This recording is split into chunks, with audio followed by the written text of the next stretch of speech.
Muito bem, amigos, estamos nós começando o nosso paulochagas.net aqui na Imagem TV.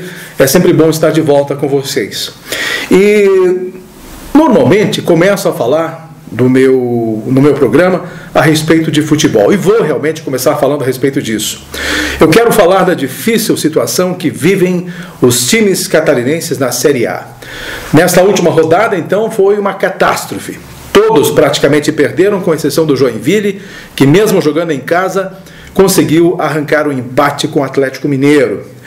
O Corinthians venceu o Figueirense em Florianópolis, no próprio Orlando Scarpelli, 3-1.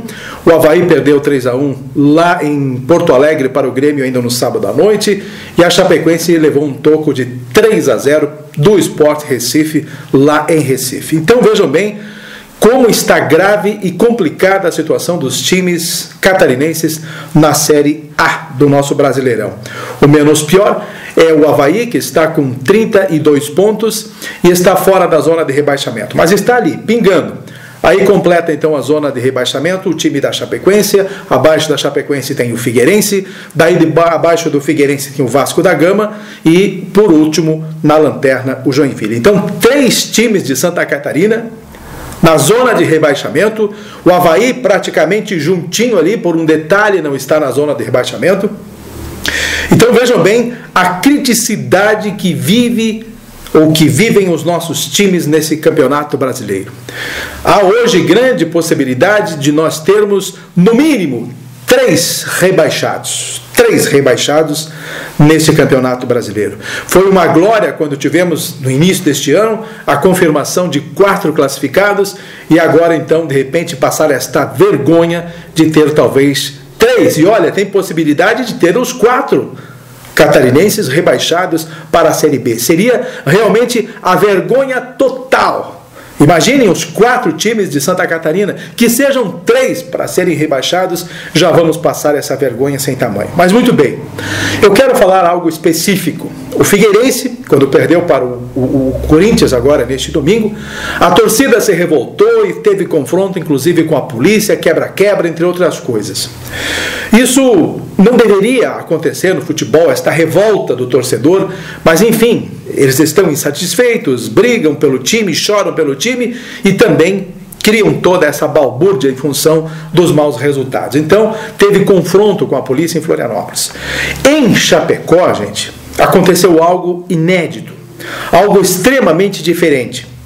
Quando se imaginava, o time estava louco de medo de chegar em Chapecó, no aeroporto, e ser recepcionado também com protestos, com vaias e tudo mais dos torcedores, ou talvez ninguém estivesse no aeroporto, mas para a surpresa da equipe que chegou na segunda-feira de manhã, no aeroporto lá em Chapecó, estavam os torcedores de várias torcidas organizadas e outros não eram também de torcidas organizadas, recepcionando o time e aplaudindo o time e dizendo que vão dar apoio à equipe. E também, vejam só, esse é um detalhe bacana, a torcida foi ao aeroporto, recebeu o time com aplausos, com votos de estima, de apoio e estimulando de todas as formas. A própria equipe, a própria delegação não acreditava no que estava vendo, mas isso aconteceu em Chapecó. Bacana, extremamente bacana, e não tem outra forma. Ou ajuda, ou ajuda, ou ajuda. Nesta hora não adianta protestar, não adianta só xingar e não adianta não ir ao estádio torcer. Precisa realmente haver uma pactuação, um pacto realmente por parte do torcedor junto com a equipe para que haja uma reação mútua dentro do campo no próximo compromisso da Chapecoense, que é contra o Palmeiras no domingo que vem. Então vejam bem, aí eu recebi de fontes de amigos de Chapecó que houve uma reunião ontem à tarde, no final da tarde, envolvendo os dirigentes, o Conselho Deliberativo da Chapecoense, torcedores ilustres, enfim, presidentes de torcidas organizadas e tudo mais. Alguns políticos, alguns empresários, pessoas que influenciam no dia a dia da Chapecoense. Todos reconhecem que o time realmente está num pior momento, numa má fase, mas que também não adianta isso ser falado de forma mais explícita ou detonar a equipe em função disso. Há um reconhecimento realmente da má fase, há um reconhecimento de que há uma complexidade para que a equipe consiga sair desta situação e, logicamente, só a vitória vai possibilitar isso, vitórias e vitórias e vitórias, mas enfim, há uma possibilidade da Chapecoense, claro, se recuperar, e também temos a possibilidade de nenhum time de Santa Catarina ser rebaixado. Basta, claro, que todos reajam em campo, passem a vencer e somar pontos. 41, 42, 43 pontos já são suficientes para estas equipes saírem deste perigo do rebaixamento. Vejam bem, a Chapecoense está com 31 pontos. O Joinville é o mais complicado. É o lanterna com 24 pontos e está desde o início do campeonato na zona de rebaixamento e a gente não tem muita esperança de que o Joinville consiga sair desta zona. Mas os demais times, o Avaí, a Chapecoense e o Figueirense, todos esses três têm potenciais suficientes para alcançar a classificação, ou seja, saírem da zona de rebaixamento e permanecerem na Série A do ano que vem. Então vamos acompanhar o desenrolar a partir deste novo momento, no caso da Chapecoense, por exemplo, em que a torcida resolveu dar o apoio, o estímulo e vão lotar a Arena Condá no próximo domingo para tentar sufocar o outro Verdão, que é o Palmeiras, e o Palmeiras já foi freguês da Chapecoense várias vezes, porque então não possa ser de novo agora em plena Arena Condá. Muito bem, deixando a tristeza dos nossos times do futebol catarinense, eu quero dizer que nós estamos bastante preocupados com a previsão do tempo para o mês de outubro, para o mês de novembro e até meados de janeiro em função do chamado El Niño. Então tudo isso, nós tivemos uma amostra já nesse final de semana com essas chuvas intensas que aconteceram desde a quinta-feira à noite, sexta, sábado, e isso tudo então acabou causando prejuízos não só para Lages, mas para vários municípios de Santa Catarina, com os rios subindo de forma incontrolável. Então isso tudo traz uma preocupação enorme, porque ainda essas chuvas deverão trazer transtornos, infelizmente, para a nossa comunidade de Santa Catarina, como tem acontecido no Paraná e também no Rio Grande do Sul. Muita e muita chuva. Nós deveremos estar preparados de qualquer maneira para o que vem pela frente. O governo do estado de Santa Catarina está anunciando instalação de mais um equipamento de meteorologia lá para o oeste do estado de Santa Catarina. Um já está instalado em Mafra, né, no Vale do Itajaí, e nós agora teremos outro, então, que deverá funcionar, um aparelho de meteorologia lá em Chapecó. Agora deverá ser instalado, ainda está para ser comprado, mas é uma coisa que vai funcionar somente até o final do ano que vem, então. Mas, de qualquer maneira, é algo interessante, uma medida interessante por parte do nosso governo. Gente, eu gostaria muito de chegar aqui e falar de coisas boas. E nós estamos esperando de notícias boas para que possamos trazer a todos vocês. Infelizmente, nós só temos coisas ruins, na verdade, acontecendo. Parece que toda esta maré de crise do Brasil, ela vem para os municípios, ela vem para os nossos bairros, para nossas casas, para nossas famílias. Infelizmente, nós não temos alternativa a não ser suportar toda essa carga ruim, negativa que nós estamos vivendo no país. Mas especialmente, e referindo-me ao município de Lages, nós precisaríamos ter por parte dos nossos gestores alguma atitude que pudesse corresponder à altura e mexer com a autoestima do nosso povo serrano, com o nosso povo lagiano. Infelizmente, nós não temos essa possibilidade. Por exemplo, eu sou muito amigo do nosso prefeito interino, Tony Duarte. O Tony está prefeito enquanto Eliseu Matos ainda estiver fora e afastado da administração municipal devido a todos os problemas que nós já sabemos em função da Operação Águas Limpas. Mas então, e estas questões, a gente entende até o Tony que ele não pode ir além do que está fazendo, mas também nós não precisamos estar mais recebendo informações a respeito da atividade de Tony, visitando o asilo, tirando fotografia, plantando uma arvorezinha, tirando fotografia. Estas coisas não enobrecem mais o nosso município, nós precisamos de atitudes grandes. Antigamente, eu digo antigamente, há pouco tempo atrás, nós tínhamos uma coletiva de imprensa por semana, de assinaturas de ordens de serviço, de implantação de novos projetos, na construção disso, na construção daquilo, chegada de recursos. Agora não temos nada disso.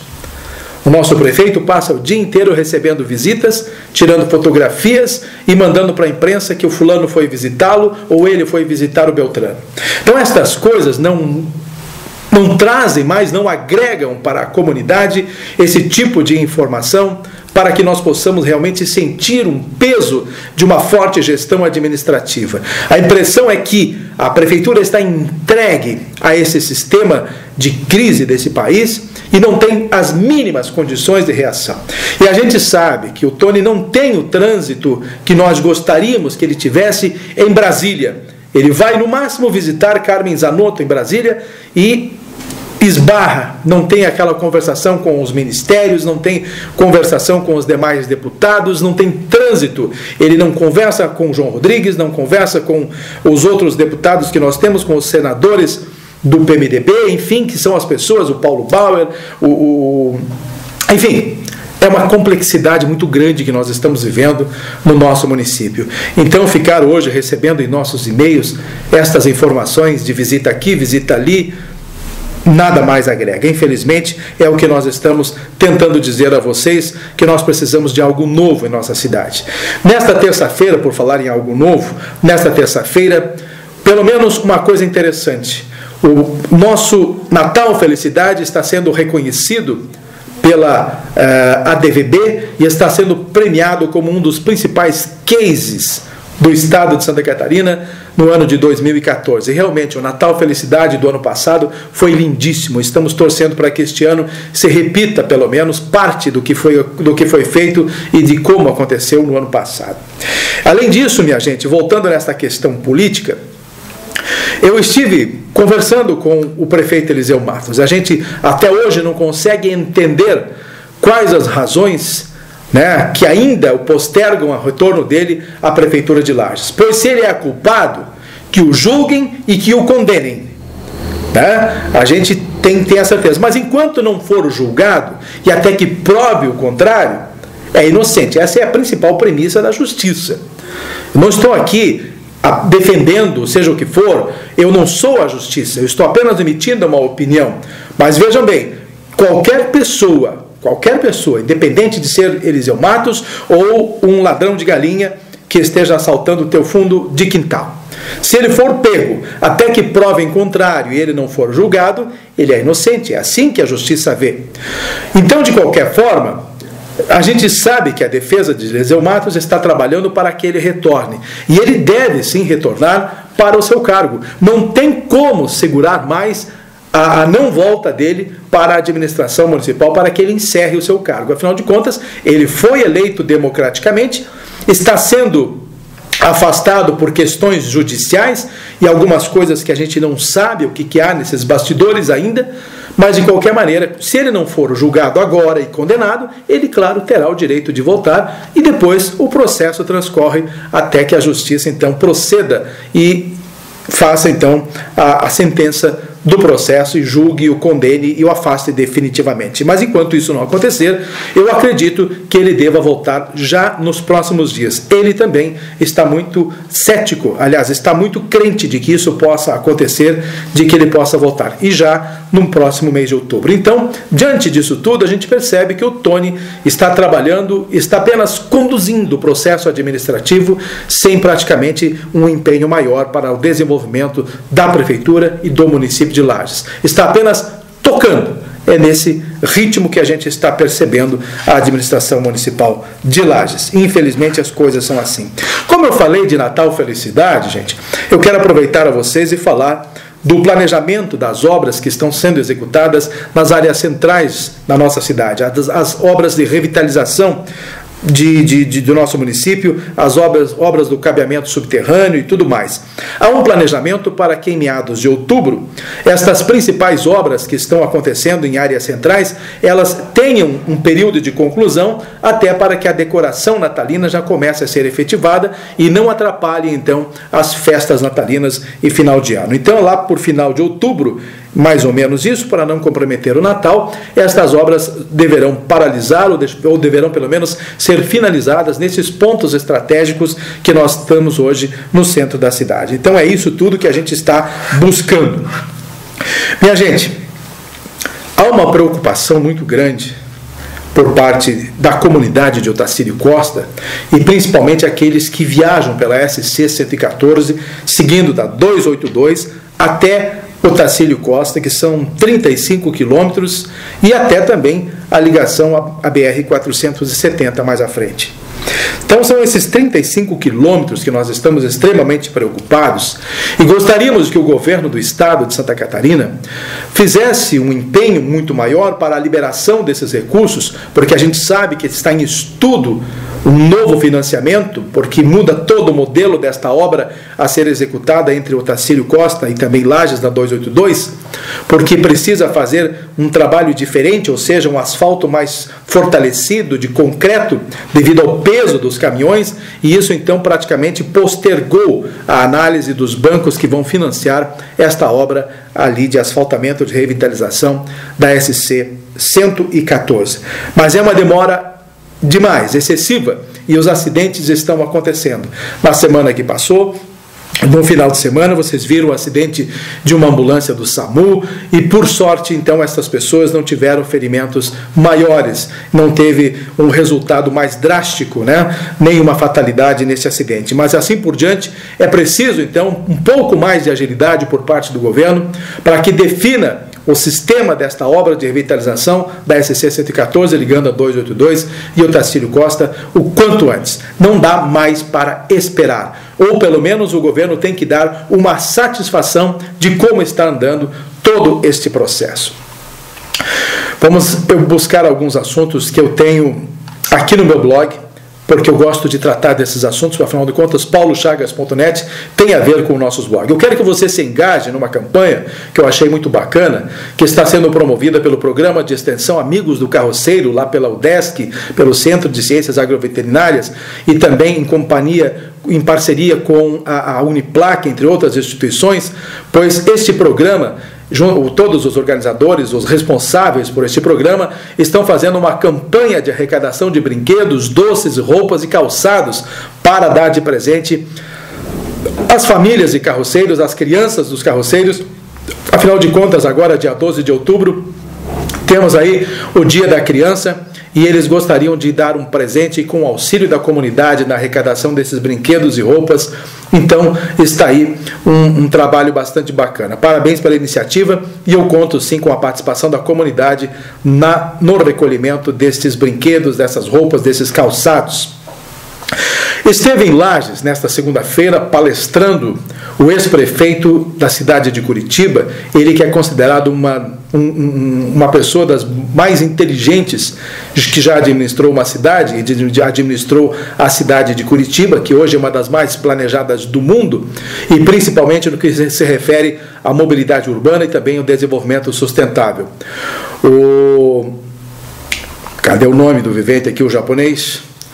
Cássio Taniguchi, é isso aí, Tássio Taniguchi, fez essa palestra e falou realmente de coisas interessantes, e que Lages, se tiver o mínimo de aprendizado, poderá executar alguma coisa diferenciada. O muito bacana, e que me chamou a atenção, ele ter falado que se não houver cuidado, um trabalho paralelo, cuidando do meio ambiente, da natureza, não há o que se fazer, pois a qualidade de vida da população fica realmente comprometida. Tudo o que tem que ser feito dentro da cidade tem que se olhar ao meio ambiente e à natureza. E isso então me chamou a atenção, porque eu sou extremamente ligado a essas questões, e quando se fala em meio ambiente, eu fico largando foguetes de felicidade, porque há uma preocupação bastante grande, e eu tenho feito críticas de que os nossos gestores municipais não estão assim tão preocupados com as questões ambientais, estão mais ligados aos problemas administrativos e econômicos do município, e esquecem que a qualidade de vida da sua população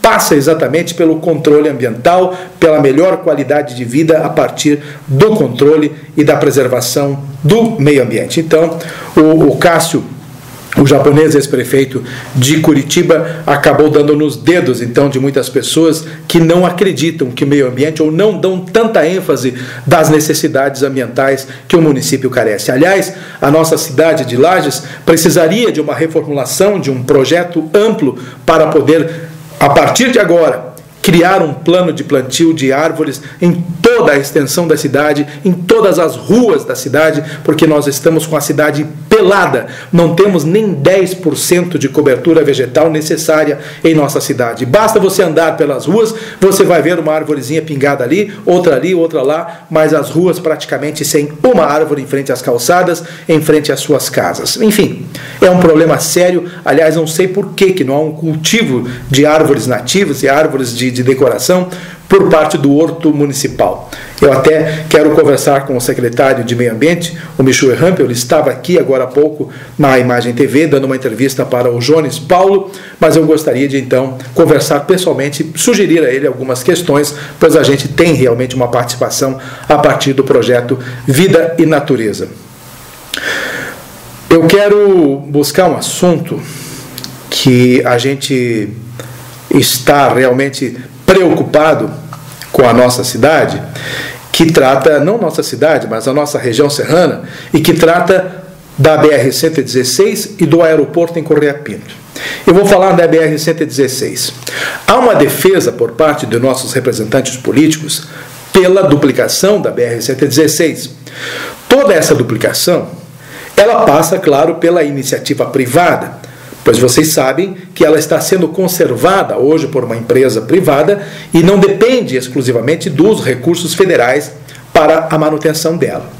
Muito bem, para duplicar esta BR-116, terá obviamente que haver alguma mudança, um acréscimo, ou seja, uma majoração nos valores do pedágio que hoje nós pagamos aqui em Otacílio Costa e ao longo da BR-116.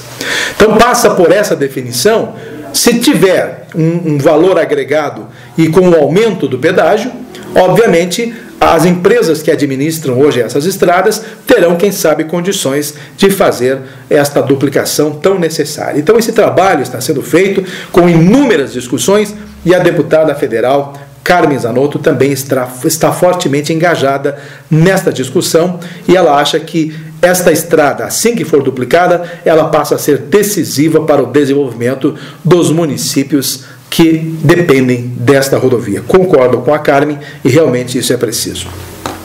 Eu quero encerrar o meu programa de hoje falando especialmente do nosso aeroporto do aeroporto regional em Correia Pinto. Esse assunto já foi, e eu trouxe já à tona por várias vezes em meus comentários, mas não vou me cansar.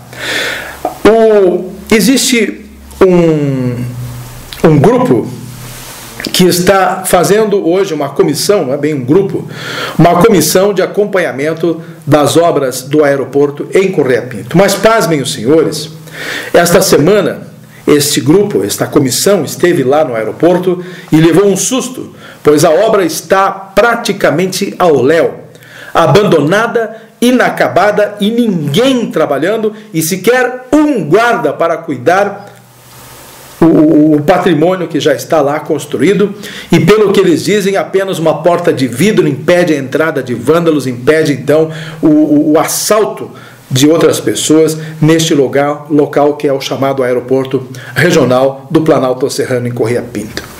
Então, eles tiveram no prédio do terminal de passageiros e, segundo eles, viram apenas uma frágil porta de vidro que protege aquilo que já foi adquirido como a esteira de bagagens, e mesmo sem isso está aberta e exposta ao meio do saguão.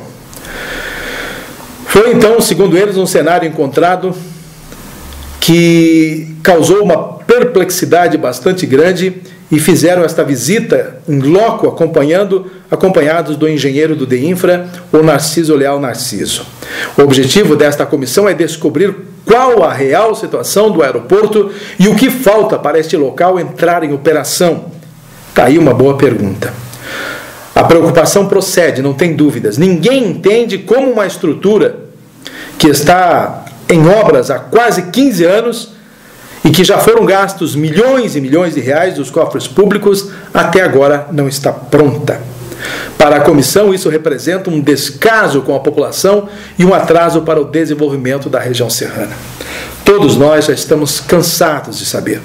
Se eu não me engano, no meu último comentário aqui, eu fiz um elogio bastante grande ao governo do estado de Santa Catarina, que através da SDR local abraçou a continuidade dessas obras, e nós estávamos realmente extremamente preocupados diante dessa questão.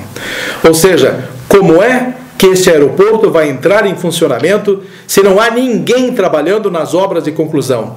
Tudo por lá parece abandonado. Por favor, alguém explique o que está sendo feito, onde estão os empreiteiros responsáveis por esta obra, onde estão os administradores, os gestores que investiram todo esse dinheiro nesta obra, porque eles precisam nos dar uma resposta neste momento, para que a gente entenda esse passo, menor que um passo de tartaruga, no andamento destas obras do aeroporto em Correia Pinto. Então, minha gente, são coisas que nós não conseguimos mais entender, e a gente vê essa protelação, tudo tomado pelo mato, obra realmente parada, e não ter um segurança para poder então dar um pouquinho mais de tranquilidade para que haja uma proteção daquele patrimônio que está hoje lá à mercê de quem quiser invadir e levar o que bem entendem. Está na hora de pelo menos criar um sistema de segurança para que protejam tudo aquilo que já foi feito. Mas infelizmente eu não imagino, chegamos a pensar que no final do ano teríamos esta obra concluída, conforme promessas do governo, mas eu tenho certeza que vai terminar o ano de 2016, que é o ano que vem, e ainda não teremos a conclusão desta obra do aeroporto, e muito menos um voo regular na nossa região serrana. E nós esperávamos que tivéssemos um voo regular ligando Lages a São Paulo ainda em fevereiro deste ano de 2015. Simplesmente esse assunto ninguém mais falou. Desde que houve, inclusive, o afastamento do prefeito Eliseu Matos, era ele quem estava tocando essa possibilidade, ninguém mais tocou nesta possibilidade de ter um voo regular a partir do aeroporto aqui de Lages. E depois, então, quando tivesse pronta a obra lá em Correia Pinto, passaria, então, a operar a partir desse novo aeroporto. Minha gente, é isso, então, que eu tinha a falar para vocês nesta terça-feira, e se Deus quiser, quinta-feira estamos de volta, então, com mais um programa aqui na Imagem TV, com mais um paulochagas.net. Um grande abraço a vocês e até lá, então.